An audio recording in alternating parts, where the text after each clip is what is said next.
سانه‌های 22 23 و 24 سپتامبر سال روان در شهر بوستان ولایت سوخت با اشتراک بیش از 300 نفر خوانندگان دبستان‌ها از 18 شهر و نویه‌های ولایت سوخت دور ولایتی آزمون جمهوری علم فروغ معرفت برگزار گردید. در این جوربینی خواننده صنف هشتم مؤسسه دولتی لیسه شهر پنجکین اویماتوف دلشاد جان اودیلوویچ تراکتور خرد ساخته‌اش را به نمایش گذاشت. مسئول دست او به بهای بلند هیئت کمیسیه از حکمان آزمون سزاوار گردیده در نامیناسیون اختراعکاری و نوآوری جای دوم را صاحب شد.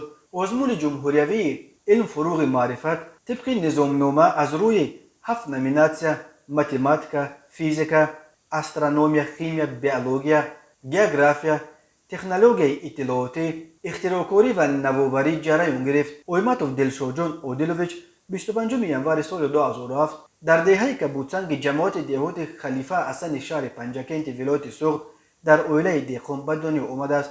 از سال 2014 در مؤسسه تحصیلات میانه عمومی رقم 14 دهه کبوتسنگ از صنف یکم تا هفتم تحصیل کرده. از صنف 8 تحصیلش را در مؤسسه دولتی لیسه شهر پنجکین دوام داده ایستاده است. دلشاد جان از خردی بیشتر به تکنیک شوق و رغبت زیاد داشت. وقتی پدرش درک کرد که او به ساختمان هر گونه مدل های اتومبیل ها شوق دارد، سال 2018 دلشاد جان را به محفل اتومبیل مؤسسه تحصیلات علاوگی رقم 1 شهر پنجکین آورد.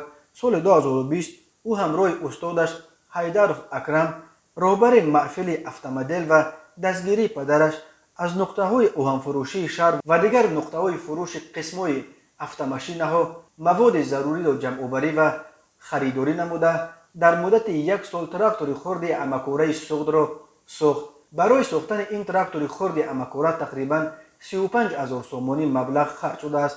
تراکتور خرد دلشاد جان 14 نمود کارها را انجام می‌دهد. این تراکتور خرد همچنین دارای باردان برای کشانیدن 1 تن بار بوده تا 500 کیلوگرم را می‌بردارد. تراکتور خرد امکوره سوخت با خرچ کمی سوزشواری در 1 ساعت 1.5 لیتر بنزین میتواند کار زیاد را انجام دهد. دلشاد جان نیت دارد در آینده علف دروغ و ماشین برای چیدن حاصل از درختان میوه دهنده را اختراع کند.